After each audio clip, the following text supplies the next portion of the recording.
C'était une nuit froide et orageuse. La pluie tombait à verse, et le tonnerre grondait dans le ciel comme une bête en furie. Les rues étaient presque désertes, livrées au seul bruit de l'eau s'écrasant sur le bitume et à l'éclair occasionnel qui déchirait l'obscurité. Mais à l'entrée de l'hôpital Sainte-Marie, quelque chose d'étrange se produisait. Un chien aboyait. Pas n'importe quel aboiement. C'était un appel puissant, désespéré, qui ne connaissait aucune trêve. Le chien s'appelait Max. Trempé jusqu'aux os, son pelage brun collé à sa silhouette maigre, il arpentait le perron, aboyant sans relâche contre les portes de l'hôpital, comme s'il tentait de parler aux gens à l'intérieur. De temps à autre, il jetait un regard en arrière vers la rue, comme pour exhorter quelqu'un à le suivre. « À qui est ce chien » grommela Chioc, l'un des agents de sécurité, debout sous l'auvent pour échapper à la pluie. Il fit un geste de la main vers Max. « Allez, du vent !» Mais Max ne bougea pas. Il aboya plus fort encore, ses cris perçants fendant la nuit orageuse. « Laissez cette pauvre bête tranquille », dit l'infirmière Busy, qui venait de sortir pour une courte pause. Elle tenait une tasse de thé fumante, sa blouse légèrement humide. « Ne voyez-vous pas qu'il essaie de nous dire quelque chose ?» Chioc renifla. « Ce n'est qu'un chien, Busy.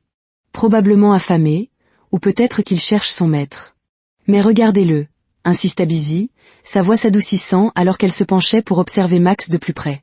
« Il n'aboie pas pour le plaisir. Il cherche à attirer notre attention. » Le docteur Quinle, qui passait par là, surprit la conversation. Il s'arrêta, les mains dans les poches de sa blouse blanche.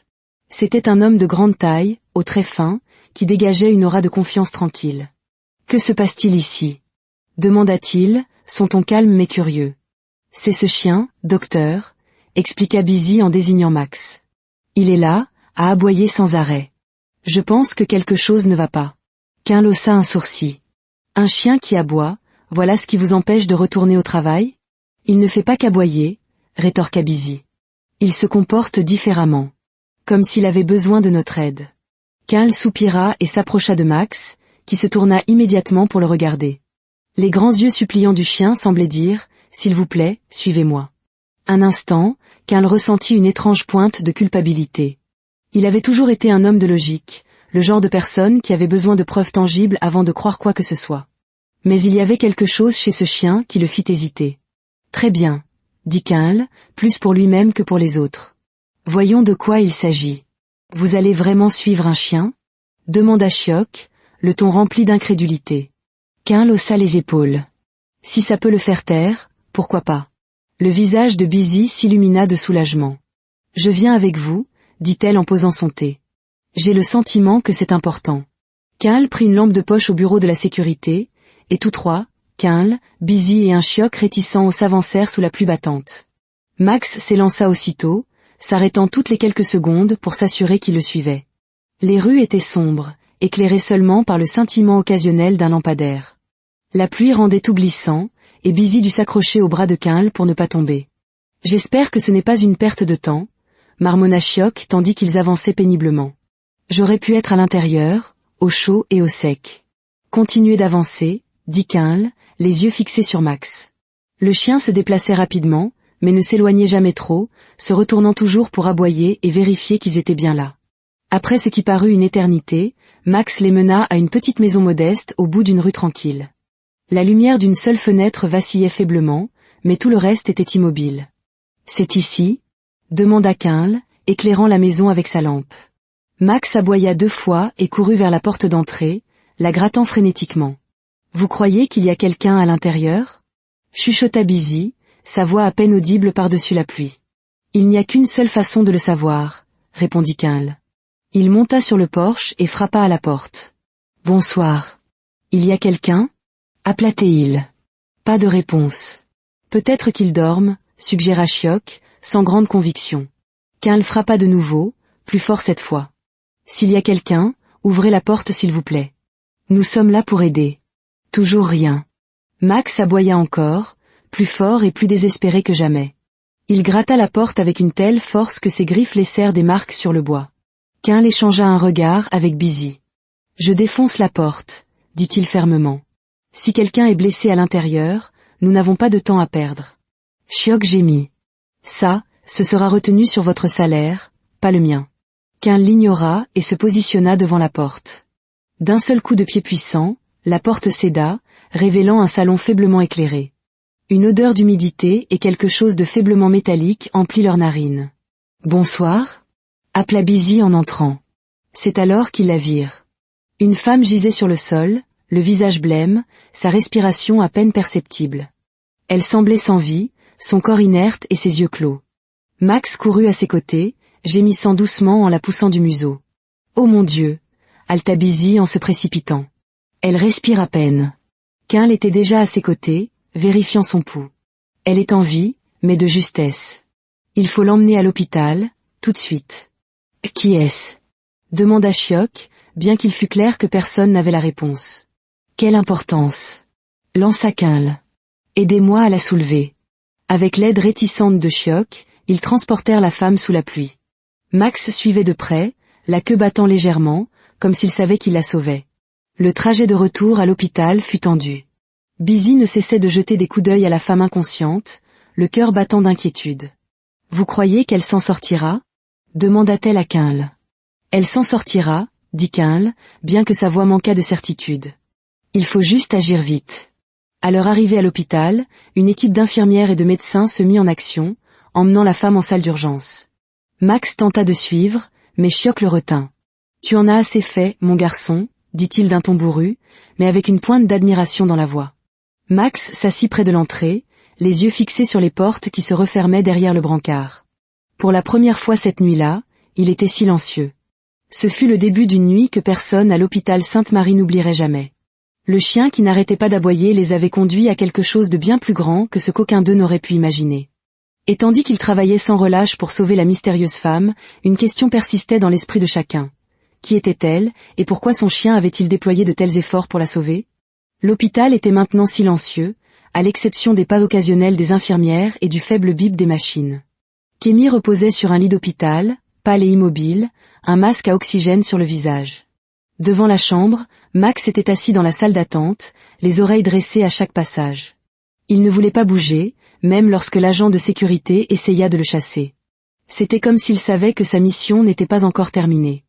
L'infirmière Busy s'approcha du docteur Kyle, qui lisait le dossier de Kémy devant sa chambre. « Comment va-t-elle » demanda-t-elle à voix basse, jetant un coup d'œil à travers la vitre. Kyle soupira en se frottant le front. « Elle est stable pour l'instant, mais c'était de justesse. Si nous ne l'avions pas trouvée à temps. » Sa voix s'éteignit, mais les mots non dits étaient clairs. « Elle serait morte » dit doucement Busy, terminant sa phrase. Kyle hocha la tête. « Oui.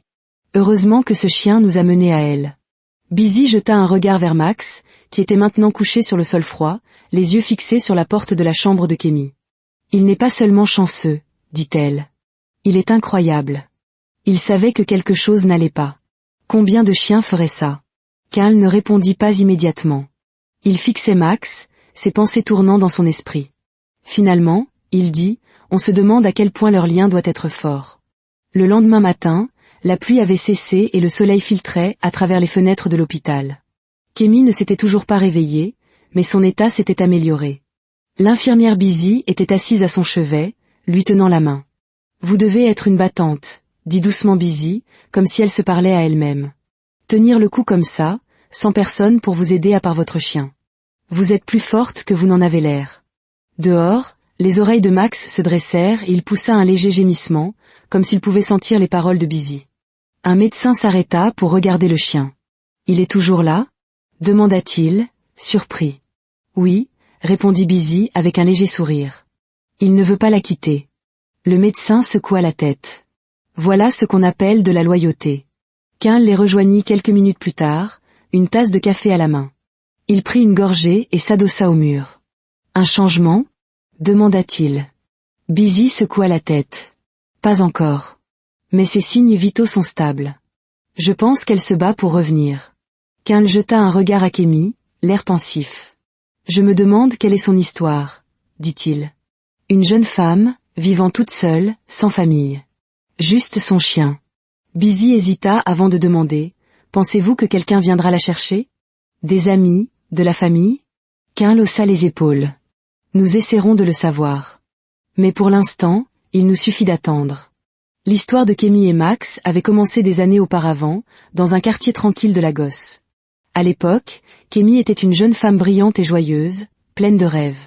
Elle avait grandi dans une famille aimante, avec des parents qui l'adoraient et des frères et sœurs qui la taquinaient sans fin mais l'aimaient farouchement. Mais tout cela avait changé un jour terrible. La famille de Kémy se rendait à un mariage lorsque leur voiture dérapa sur la route lors d'une forte averse. L'accident avait emporté ses parents, ses frères et sœurs, laissant Kémy seule survivante. Après l'accident, le monde de Kémy devint petit et silencieux. Elle emménagea dans une modeste maison d'un autre quartier, loin des souvenirs de son ancienne vie. Elle se jeta à corps perdu dans son travail d'institutrice, trouvant du réconfort dans les rires de ses élèves. Mais une fois la journée d'école terminée, elle rentrait dans une maison vide, sans personne pour l'accueillir ni à qui parler. C'est alors que Max entra dans sa vie. C'était un après-midi chaud, et Kémy venait de terminer sa visite hebdomadaire au marché. Elle rentrait chez elle avec un panier de provisions lorsqu'elle entendit un faible gémissement provenant d'une ruelle. Elle s'arrêta et regarda autour d'elle, mais la rue étroite semblait vide. « Bonsoir » appela-t-elle, se sentant un peu ridicule de parler à personne. Puis elle l'entendit à nouveau, un gémissement doux et pitoyable. Kémy suivit le son et trouva un petit chiot débraillé, blotti sous une vieille caisse. Son poil était emmêlé de saleté et il était si maigre qu'on pouvait voir ses côtes. « Oh non !» murmura Kémy en s'accroupissant. « Qu'est-ce qui t'est arrivé ?» Le chiot leva les yeux vers elle, effrayé, mais ne bougea pas. Il était trop faible pour fuir. Le cœur de Kémy se serra pour la petite créature. Sans réfléchir, elle posa son panier et le prit délicatement dans ses bras. « Tu viens avec moi » dit-elle fermement, le berçant. « Je ne peux pas te laisser ici. » En arrivant chez elle, Kémy nettoya le chiot, le nourrit et lui fit un petit lit avec une vieille couverture. Elle le nomma Max, d'après un personnage de l'un de ses livres d'enfance préférés. À partir de ce jour, Max devint son plus proche compagnon. Au fil des mois et des années, Kémy et Max devinrent inséparables. Il était là pour elle lors des nuits solitaires où les souvenirs de sa famille étaient trop lourds à porter. Il l'accueillait chaque soir à son retour de l'école, la queue battant si fort qu'on aurait dit qu'elle allait tomber. Et en retour, Kémy donna à Max tout l'amour qui lui restait. Mais personne ne savait à quel point Kémy dépendait de Max. Pas même ses élèves. Elle gardait sa vie privée. Privée. Pour le monde extérieur, elle était l'institutrice amicale et travailleuse qui avait toujours un mot gentil et un sourire chaleureux. Mais à l'intérieur, elle était une femme portant un lourd fardeau, trop effrayée pour laisser quiconque s'approcher. De retour à l'hôpital, Kémy remua légèrement dans son lit. Ses doigts tressaillirent et sa respiration devint plus régulière. L'infirmière Busy, qui était assise à proximité, se pencha avec empressement. « Docteur Quinl » appela-t-elle, « je crois qu'elle se réveille. » Quinl se précipita dans la chambre, suivi par un Max curieux qui refusa de rester en place en entendant l'agitation. Il se tint à la porte, remuant la queue et gémissant doucement. Les yeux de Kémy s'ouvrirent en papillotant, et elle cligna des yeux face aux lumières vives de l'hôpital. Pendant un instant, elle parut confuse, son regard balayant la pièce. « Vous êtes en sécurité » dit doucement Quinl, entrant dans son champ de vision. « Vous êtes à l'hôpital. M'entendez-vous » Kémy hocha faiblement la tête.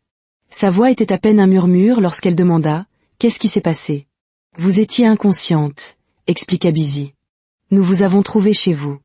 C'est votre chien qui nous a conduits là-bas. » À la mention de Max, les yeux de Kémy s'emplirent de larmes. Elle tourna la tête vers la porte et le vit, debout, la queue battant furieusement maintenant qu'elle était réveillée. « Max » murmura-t-elle, la voix brisée.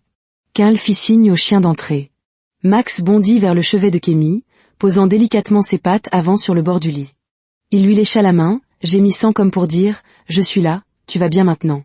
Kémy tendit la main et lui caressa la tête, les doigts tremblants. « Tu m'as sauvée » dit-elle, la voix épaisse d'émotion. « Tu m'as vraiment sauvée. » Busy essuya une larme et sourit. « Ce n'est pas juste un chien, » dit-elle doucement. « C'est votre héros. » Pour la première fois depuis ce qui semblait une éternité, Kémy ne se sentit pas seule. Max avait été sa bouée de sauvetage, et maintenant, grâce à lui, elle avait une seconde chance. Mais alors qu'elle était allongée là, s'accrochant à Max et laissant les larmes couler, elle ne pouvait s'empêcher de se demander combien de temps encore elle pourrait continuer à vivre ainsi. Seule, effrayée, et portant tant de douleur. Les réponses viendraient, mais pour l'instant, Kémy se laissa reposer, entourée par la chaleur de son fidèle ami et la gentillesse d'étranger qui avait suivi un chien aboyant sous la pluie. Kémy était adossée aux oreillers moelleux, sa respiration régulière mais faible. Le masque à oxygène avait été retiré, et elle pouvait enfin parler par phrases courtes et brisées. Max était assis par terre à côté de son lit, la tête posée sur ses pattes. De temps en temps, il levait les yeux vers elle, ses grands yeux bruns remplis d'une question muette. « Est-ce que ça va ?» L'infirmière Busy était assise au bord du lit, tenant la main de Kémy comme si elle était une vieille amie. « Vous nous avez fait une belle frayeur, » dit Busy, sa voix chaleureuse mais ferme. « Si Max n'était pas venu à l'hôpital, nous ne vous aurions peut-être pas trouvé à temps. » Kémy tourna lentement la tête vers Busy, les yeux brillants de larmes. « Il a fait tout ça ?» Sa voix se brisa, comme si elle pouvait à peine le croire. Busy hocha la tête. « Oui, il est venu aboyer comme si sa vie en dépendait. Aucun de nous n'a compris au début, mais il n'a pas abandonné. Il nous a menés droit à vous. » Kémy laissa échapper un souffle tremblant et se pencha pour caresser la tête de Max. « Bon chien, » murmura-t-elle, sa voix à peine audible. « Tu es mon héros. » La queue de Max tapa légèrement contre le sol, mais il ne bougea pas. C'était comme s'il savait que Kémy avait encore besoin de lui à proximité. Plus tard dans la matinée, le docteur Quinn entra dans la chambre, un presse-papier à la main. Son expression habituellement sévère s'adoucit en voyant Kémy réveillé. « Content de vous voir debout, » dit-il avec un petit sourire. « Comment vous sentez-vous ?»« Fatigué, » admit Kémy. Sa voix était encore faible, mais une lueur de gratitude brillait dans son regard. « Merci de m'avoir aidé. » Quinn fit un geste de la main. « Remerciez votre chien, » dit-il en jetant un regard à Max. « C'est lui qui a fait le plus gros du travail. Je ne suis qu'arrivé à la fin. » Kémy esquissa un léger sourire, qui s'effaça rapidement. « Je ne sais même pas comment j'en suis arrivée là, » dit-elle, sa voix teintée de culpabilité. « J'ai toujours fait attention à ma santé. Je ne pensais pas que ça en arriverait à ce point. » Quinn tira une chaise et s'assit à côté de son lit. « C'est le problème quand on vit seul, » dit-il d'un ton pragmatique. « On n'a pas toujours quelqu'un pour remarquer quand quelque chose ne va pas. » Kémy baissa les yeux sur ses mains. Elle ne dit rien, mais son silence en disait long. Quinn soupira, se penchant légèrement en avant. « Avons-nous quelqu'un à appeler ?» demanda-t-il doucement. « De la famille, des amis ? Quelqu'un qui pourrait rester avec vous pendant votre convalescence ?» Kémy secoua lentement la tête. « Personne, » dit-elle tranquillement. « Il n'y a que moi et Max. » La pièce devint silencieuse, à l'exception du léger bourdonnement des machines surveillant les signes vitaux de Kémy. Busy, qui rangeait la chambre, s'arrêta et se tourna vers Kémy. « Vous n'avez personne du tout ?» demanda Busy, sa voix douce mais pleine d'inquiétude. « Pas de frères et sœurs, pas d'amis proches ?» Kémy hésita avant de répondre. « J'en avais, » dit-elle, sa voix à peine un murmure. « Mais après la mort de mes parents et de mes frères et sœurs, je suppose que je me suis juste éloignée de tout le monde.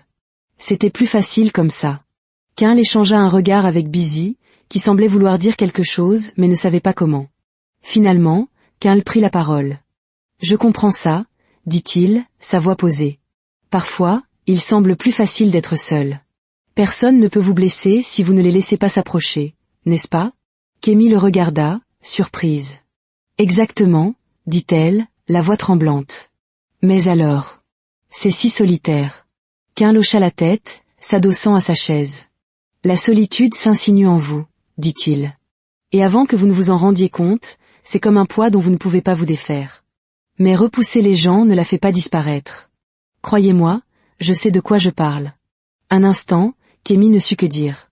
Les mots de Quinn semblaient trop réels, trop proches de la vérité qu'elle avait évitée pendant des années. Elle regarda Max, qui était toujours couché tranquillement à ses côtés. « C'est le seul qui soit jamais resté, » dit-elle doucement. « Max a été avec moi à travers tout. » Busy s'assit de l'autre côté du lit, sa voix douce mais ferme. « Et il sera toujours là, » dit-elle. « Mais vous n'êtes pas obligé de traverser la vie avec lui seul. Vous êtes plus forte que vous ne le pensez, Kémy. Et il est acceptable de laisser les gens entrer. » À ce moment-là, on frappa à la porte. Une infirmière passa la tête, tenant une petite pile de papier. « Docteur Quinn, quelqu'un de la presse est là, » dit-elle avec hésitation. « Ils ont entendu parler du chien et veulent écrire un article à ce sujet. » Quinn fronça les sourcils. « La presse ?» répéta-t-il, le ton sec. « Pourquoi faire ?» L'infirmière haussa les épaules. « Apparemment, quelqu'un de l'hôpital leur a raconté comment le chien nous a conduits à Mademoiselle Kémy. Ils pensent que c'est une grande histoire. » Quinn jeta un regard à Kémy, dont les yeux s'écarquillèrent légèrement. « Je ne sais pas si c'est une bonne idée, » dit-elle rapidement. « Je ne suis pas à l'aise avec toute cette attention. » Avant que Quinn ne puisse répondre, Busy intervint. Je trouve ça adorable, dit-elle en souriant. Max mérite d'être reconnu pour ce qu'il a fait. C'est un héros. Kémy parut incertaine. Mais s'il pose des questions sur moi? Sur ma vie? Vous n'avez pas à leur dire quoi que ce soit que vous ne voulez pas, l'assura Kyle. Il s'agit de Max. Si vous n'êtes pas à l'aise, nous pouvons leur dire non. Max, sentant la tension, poussa un léger aboiement et frôla la main de Kémy de son museau. Elle sourit malgré elle et lui gratta derrière les oreilles. Je suppose qu'il le mérite, dit-elle finalement. Tant qu'il se concentre sur lui. Quelques heures plus tard, un journaliste arriva avec une équipe de tournage. Le personnel de l'hôpital se rassembla dans la salle d'attente, excité de voir ce qui se passait. Max était assis fièrement à côté de Kémy, la queue battante, tandis que l'équipe installait son équipement. C'est donc lui, le chien héros? Demanda le journaliste en s'accroupissant au niveau de Max. Tu es la star du spectacle, n'est-ce pas, mon grand? Max aboya joyeusement, et la pièce éclata de rire. Même Kémy ne put s'empêcher de sourire, bien que ses mains tremblassent légèrement en tenant la laisse de Max. Le journaliste se tourna vers Kémy. Vous devez être si fier de lui, dit-elle chaleureusement. Pouvez-vous nous dire ce que c'est que d'avoir un chien comme Max? Kémy hésita, jetant un regard à Kyle et Busy qui hochèrent la tête pour l'encourager. C'est mon meilleur ami, dit-elle lentement. Il a toujours été là pour moi, quoi qu'il arrive. Et maintenant, il m'a sauvé la vie. La journaliste rayonna. C'est une si belle histoire. Max est un véritable héros. Au fur et à mesure de l'interview, de plus en plus de membres du personnel et de patients se rassemblèrent pour regarder. Tout le monde voulait voir le chien qui avait sauvé sa maîtresse. Au moment où l'équipe remballa son matériel, Max était officiellement une célébrité locale. Kémy s'adossa à sa chaise, épuisée mais heureuse. Pour la première fois depuis longtemps, elle n'avait pas l'impression d'être invisible. Les gens la voyaient maintenant, non pas seulement comme une femme seule, mais comme quelqu'un avec une histoire digne d'être racontée. Kyle s'assit à côté d'elle, un petit sourire aux lèvres. Vous voyez, dit-il, laissez entrer les gens, ce n'est pas si terrible. Kémy rit doucement en secouant la tête. Ce n'est pas aussi facile que vous le laissez paraître. Non, ce ne l'est pas, admit Kyle. Mais ça en vaut la peine. En regardant les visages souriants du personnel de l'hôpital, Kémy réalisa que Kyle avait peut-être raison. Et alors que Max posait sa tête sur ses genoux, elle sentit une lueur d'espoir qu'elle n'avait pas ressentie depuis des années. Peut-être, juste peut-être, n'était-elle pas aussi seule qu'elle le pensait. Le lendemain, l'hôpital bourdonnait de conversations sur Max et Kémy. Le personnel et les patients ne cessaient de parler du chien qui avait sauvé la vie de sa propriétaire. Partout où Kémy allait, les gens lui souriaient et la saluaient. C'était étrange, cette soudaine attention. Elle n'y était pas habituée. Pendant des années, elle avait fait tant d'efforts pour passer inaperçue, pour se fondre dans le décor. Maintenant, tout le monde semblait connaître son nom. Max, en revanche, semblait adorer les feux de la rampe. Il remuait la queue chaque fois que quelqu'un l'appelait un héros, et il se délectait de toutes les caresses et friandises qu'on lui offrait. En le regardant, Kémy ne put s'empêcher de rire. « Quelle frimeur tu fais » dit-elle en lui grattant derrière les oreilles. « Il l'a bien mérité » dit l'infirmière Busy en entrant dans la chambre avec un sourire chaleureux. « Comment vous sentez-vous aujourd'hui » Kémy haussa les épaules. « Mieux, je suppose. Un peu fatiguée. »« C'est normal » dit Busy en s'asseyant à côté d'elle. « Vous avez traversé beaucoup de choses. Prenez votre temps. » Kémy baissa les yeux sur ses mains. « Je ne sais pas quoi penser de toute cette attention. Je n'ai pas l'habitude que les gens me remarquent. » Busy pencha la tête, sa voix douce. « Pourquoi pensez-vous que c'est le cas ?» Kémy hésita, puis dit doucement, « Je suppose que j'ai passé tellement de temps à essayer de rester seule. Après la mort de ma famille, il semblait plus simple de disparaître. » Busy hocha la tête, sans la brusquer. « Ça a dû être très difficile. »« Ça l'était, » admit Kémy, la voix tremblante. « Je pensais que je m'en sortais bien. J'ai Max, et j'aime mon travail. Mais maintenant, je réalise que peut-être, je ne vais pas bien. Peut-être que je fais semblant depuis trop longtemps. » Plus tard dans l'après-midi, le docteur Kyle passa dans la chambre de Kémy.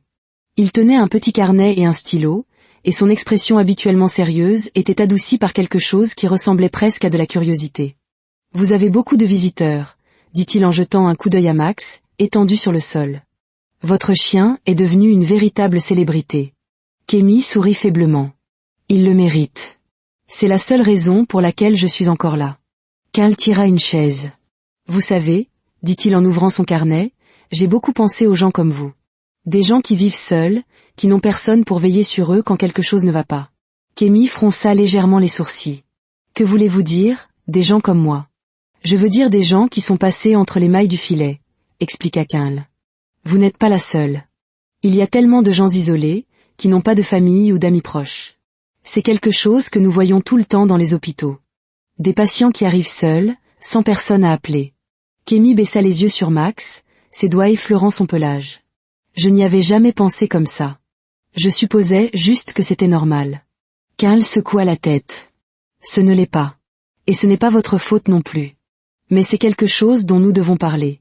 Pendant qu'ils discutaient, Busy les rejoignit, portant un dossier rempli de papiers. Je disais au docteur Kyle tout à l'heure, dit-elle, que nous devrions lancer une sorte de programme pour aider les gens comme vous. Quelque chose pour s'assurer que personne n'ait à traverser ce que vous avez vécu. Kémy cligna des yeux, surprise. Un programme? Quel genre de programme? Kyle se pencha en avant, sa voix sérieuse mais bienveillante. Nous pensons créer un programme de proximité communautaire. Quelque chose qui met en relation les personnes vivant dans l'isolement avec des ressources et un soutien. Nous pourrions organiser des visites régulières, fournir des dépistages de santé, et même mettre en place un réseau de bénévoles pour aider avec les courses ou les visites chez le médecin. Et nous l'appellerions d'après Max, ajouta Busy avec un sourire. La mission de Max. Les yeux de Kémy s'écarquillèrent. Vous l'appelleriez d'après Max? Pourquoi pas? Dit Kyle. C'est grâce à lui que nous avons cette conversation. S'il n'était pas venu à l'hôpital, nous ne vous aurions pas trouvé à temps. C'est un héros, et son histoire pourrait inspirer beaucoup de gens. Kémy sentit une boule se former dans sa gorge. Elle regarda Max, qui remuait maintenant la queue comme s'il comprenait chaque mot. Je ne sais pas, dit-elle avec hésitation. C'est une idée merveilleuse, mais je ne pense pas être la bonne personne pour faire partie de quelque chose comme ça. Pourquoi pas? Demanda doucement Busy. Je ne suis tout simplement pas habituée à ce genre d'attention, admit Kémy. J'ai passé tellement de temps à me cacher. Je ne saurais même pas par où commencer. Kyle lui lança un regard pensif. Vous n'avez pas à faire quelque chose de grand, dit-il. Le simple fait de partager votre histoire suffit. Laissez les gens voir qu'il est acceptable de demander de l'aide, qu'ils ne sont pas seuls. La conversation resta avec Kémy longtemps après le départ de Kyle et Busy. Elle ne pouvait s'empêcher de penser à leurs paroles, à l'idée de la mission de Max. Cela l'effrayait, l'idée de se mettre en avant, de laisser les gens entrer dans le monde privé qu'elle avait si soigneusement construit. Mais cela la faisait aussi se demander, pourrait-elle vraiment faire une différence? Pourrait-elle transformer sa douleur en quelque chose de bon? Ce soir-là, alors que l'hôpital se calmait, Kémy s'assit près de la fenêtre, regardant le soleil plonger sous l'horizon. Max reposait à ses pieds, sa respiration régulière étant une présence réconfortante. Elle se pencha pour caresser son pelage, ses pensées tourbillonnant. « Je ne sais pas si je peux le faire, Max, » murmura-t-elle. « Et si je me trompe? Et si je ne suis pas assez forte ?» Max leva les yeux vers elle, son regard calme et stable. Il n'avait pas besoin de dire quoi que ce soit. Sa présence suffisait. Il avait été son roc à travers tout, et maintenant plus que jamais, elle avait l'impression qu'il lui disait « Tu peux le faire. Tu n'es pas seule. » Pour la première fois depuis longtemps, Kémy s'autorisa à espérer. Peut-être, juste peut-être, pourrait-elle trouver un moyen d'avancer. Pas seulement pour elle-même, mais pour d'autres qui avaient besoin d'entendre son histoire. Le lendemain matin, la lumière du soleil inondait les fenêtres de l'hôpital, réveillant Kémy. Pour la première fois depuis longtemps, elle sentit une lueur d'énergie. Elle s'assit lentement, ses mouvements encore prudents. Max se redressa aussitôt de sa place près du lit, remuant la queue comme pour dire bonjour. « Bonjour, mon grand », dit doucement Kémy en se penchant pour lui gratter derrière les oreilles. Elle lui sourit, bien que son esprit soit encore embrouillé par les pensées de la veille. L'idée de la mission de Max l'excitait et l'effrayait à la fois. Pourrait-elle vraiment faire partie de quelque chose d'aussi grand? Plus tard dans la matinée, l'infirmière Busy entra dans la chambre, tenant un petit plateau avec le petit déjeuner. « Bonjour », dit-elle joyeusement. « Comment va ma patiente préférée aujourd'hui? »« Mieux, je pense », répondit Kémy avec un petit sourire. Elle jeta un coup d'œil à Max, qui remua la queue en voyant Busy. « Il m'a tenu compagnie. »« Ça ne me surprend pas », dit Busy en posant le plateau sur la table de chevet. « Ce chien à vous est vraiment spécial. » Elle s'assit au bord du lit et étudia Kémy un instant. « Vous y avez pensé, n'est-ce pas? »« Pensé à quoi ?» demanda Kémy, bien qu'elle sache déjà. « À la mission de Max, » dit Busy, son ton doux mais direct. Je le vois sur votre visage. Vous n'êtes pas sûr de pouvoir le faire. Kémy soupira et regarda par la fenêtre. C'est juste beaucoup, admit-elle. J'ai passé tant d'années à me tenir à l'écart. L'idée de partager mon histoire, de faire partie de quelque chose d'aussi public. Ça me semble écrasant. Busy hocha la tête, l'air compréhensif. Je comprends ça, dit-elle. Mais pensez-y de cette façon. Si vous racontez votre histoire, vous pourriez aider tant de gens. Des gens qui se sentent seuls, tout comme vous. Et vous ne le feriez pas seul. Vous auriez Max, et vous nous auriez, nous. Kémy se retourna vers Busy, les yeux remplis d'incertitude. Et si je me trompe? Demanda-t-elle à voix basse. Et si je dis la mauvaise chose? Vous ne le ferez pas, dit Busy fermement. Parce que votre histoire est réelle, Kémy. Il ne s'agit pas d'être parfaite. Il s'agit d'être honnête. On frappa à la porte, les interrompant. Le docteur Quinn entra, tenant un presse-papier et un petit dossier. Bonjour, dit-il en saluant les deux femmes. Il regarda Kémy et ajouta, j'espère que nous ne vous submergeons pas, mais je voulais parler davantage du programme. Kémy se déplaça légèrement dans son lit. Je vous écoute, dit-elle, la voix prudente. Quinn s'assit sur la chaise à côté de son lit. Voilà le topo, commença-t-il. Nous avons déjà commencé à ébaucher les plans de la mission de Max. L'idée est d'avoir une équipe de bénévoles qui peuvent rendre visite aux personnes vivant seules, en particulier celles ayant des problèmes de santé. Nous proposerions également des ateliers sur la préparation aux urgences et mettrions les gens en contact avec des groupes de soutien locaux. Ça semble incroyable, dit Kémy, la voix douce. Mais où est-ce que je m'intègre là-dedans? Quinn sourit. Vous en seriez le visage, dit-il simplement. Votre histoire, et celle de Max, c'est ce qui inspirera les gens à s'impliquer. Nous partagerions votre parcours à travers des vidéos, des interviews et des événements communautaires. Vous n'auriez pas à tout faire vous-même, bien sûr. Nous vous guiderions à chaque étape. Kémy hésita, ses doigts agrippant le bord de sa couverture. Je ne sais pas si je suis prête pour quelque chose comme ça, admit-elle. C'est d'accord, dit doucement Quinn. Vous n'avez pas à décider maintenant. Mais réfléchissez-y. C'est une chance de transformer quelque chose de douloureux en quelque chose de significatif. La pièce devint silencieuse après le départ de Quinn, laissant Kémy seule avec ses pensées. Elle baissa les yeux sur Max, qui somnolait maintenant paisiblement à ses pieds. « Qu'en penses-tu, Max » murmura-t-elle. « Tu crois que je peux le faire » Max ne répondit pas, bien sûr, mais sa présence constante lui donna un étrange sentiment de courage. Peut-être, juste peut-être, pouvait-elle franchir ce pas. Au cours des jours suivants, l'hôpital devint une ruche d'activité alors que les plans de la mission de Max commençaient à prendre forme. Des infirmières et des médecins se portèrent volontaires pour aider, des entreprises locales offrirent leur soutien, et l'histoire des actions héroïques de Max se propagea encore plus loin. Des gens de toute la communauté tendirent la main, désireux de s'impliquer. Kémy observait tout cela depuis sa chambre d'hôpital, ressentant un mélange d'émotions. Une partie d'elle était fière. Fière de Max, fière de l'impact de leur histoire. Mais une autre partie d'elle était toujours effrayée. Elle avait passé si longtemps à se cacher du monde. Pouvait-elle vraiment s'ouvrir ainsi?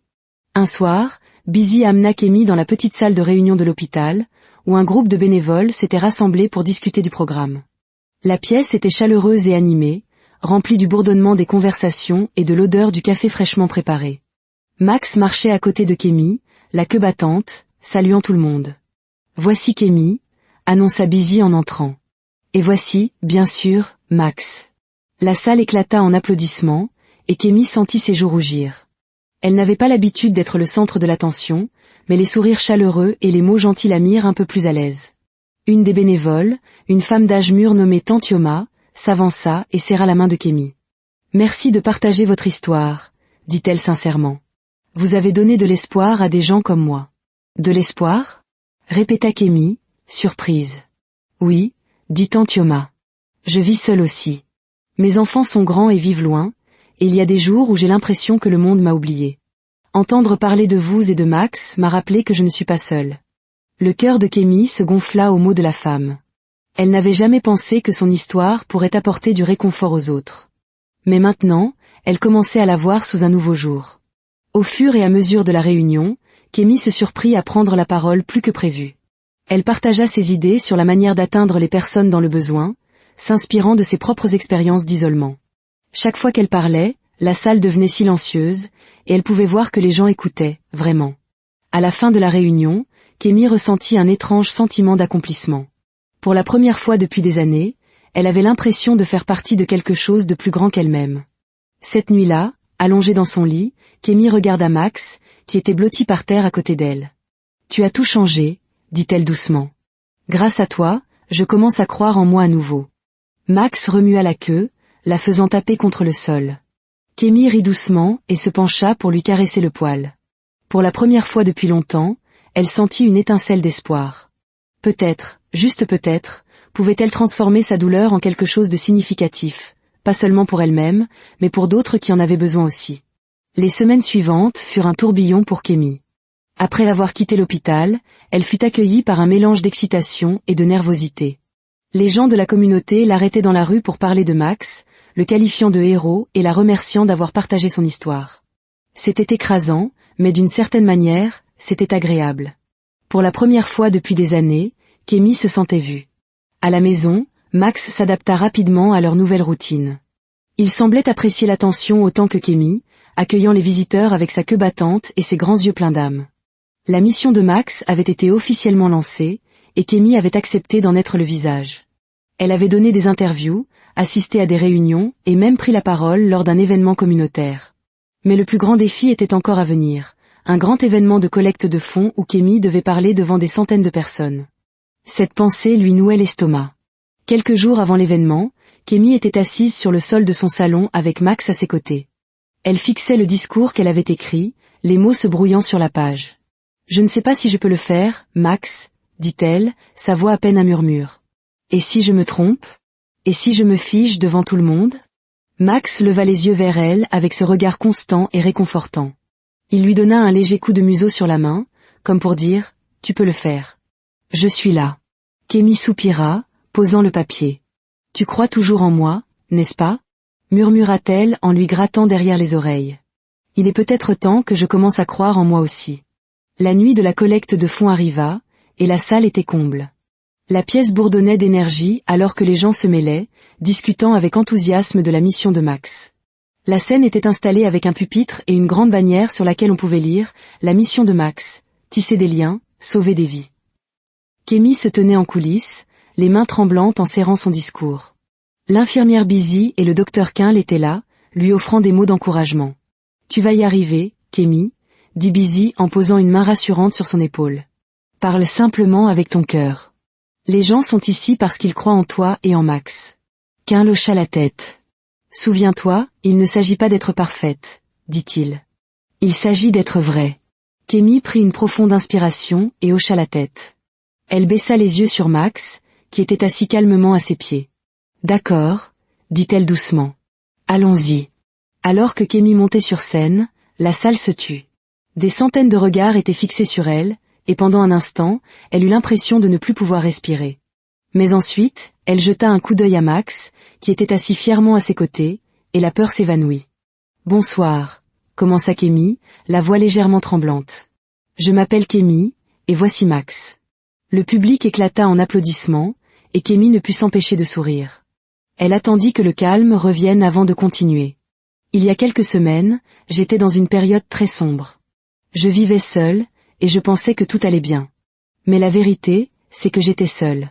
Je ne réalisais même pas à quel point je luttais jusqu'à ce que tout s'effondre. » Elle fit une pause, ses yeux balayant la foule. « Cette nuit-là, quand je me suis effondrée chez moi, j'ai cru que c'était la fin. Mais Max n'a pas abandonné. Il a couru à l'hôpital et a ramené de l'aide.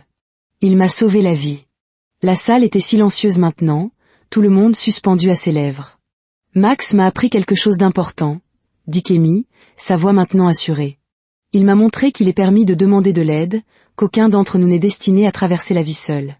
Et c'est de cela qu'il s'agit avec la mission de Max, s'assurer que personne ne se sente seul. » Alors qu'elle terminait, la salle éclata de nouveau en applaudissements. Kémy recula, le cœur battant, mais cette fois, ce n'était pas de peur. C'était de fierté. Après l'événement, Kémy se mêla à la foule, recevant d'innombrables mots de remerciement et d'encouragement. Les gens partageaient leurs propres histoires de solitude et d'isolement, et pour la première fois, Kémy réalisa à quel point son histoire avait résonné. « Tu as été incroyable là-haut », dit Busy en la serrant dans ses bras. Je savais que tu pouvais le faire. Quinl sourit, hochant la tête en signe d'approbation. Vous avez parcouru un long chemin, Kémy. Et ce n'est que le début. Alors que la soirée touchait à sa fin, Kémy sortit pour un moment de calme. L'air était frais et vif, et les étoiles scintillaient au-dessus. Max se tenait à côté d'elle, la queue battant doucement. On l'a fait, Max, dit Kémy, la voix remplie d'émotion. On l'a vraiment fait. Max aboya une fois, comme pour dire, je n'en ai jamais douté. Mais alors que Kémy regardait les lumières de la ville, une nouvelle pensée lui vint à l'esprit. Ce n'était que le début. Il y avait encore tant de travail à faire, tant de gens qui avaient besoin d'aide. Et pour la première fois depuis des années, Kémy se sentit prête à relever le défi. Elle se tourna vers Max, les yeux brillants de détermination. Continuons, dit-elle. Pour eux. Pour nous. Pour tous ceux qui ont besoin d'une seconde chance. Max aboya de nouveau, et ensemble, ils rentrèrent à l'intérieur, prêts à franchir la prochaine étape de leur voyage. Le soleil se levait sur la ville alors que Kémy se tenait sur le petit porche de sa maison, regardant la rue calme. L'air était vif, et la lumière du petit matin donnait à toute une apparence fraîche et pleine de promesses. À côté d'elle, Max s'étira paresseusement, bâillant comme s'il se préparait pour une autre grande journée. Grosse journée en perspective, Max, dit Kémy en s'accroupissant pour lui caresser la tête. Tu es prêt ? Max remua la queue, ses yeux pétillant de la même excitation que Kémy commençait à ressentir.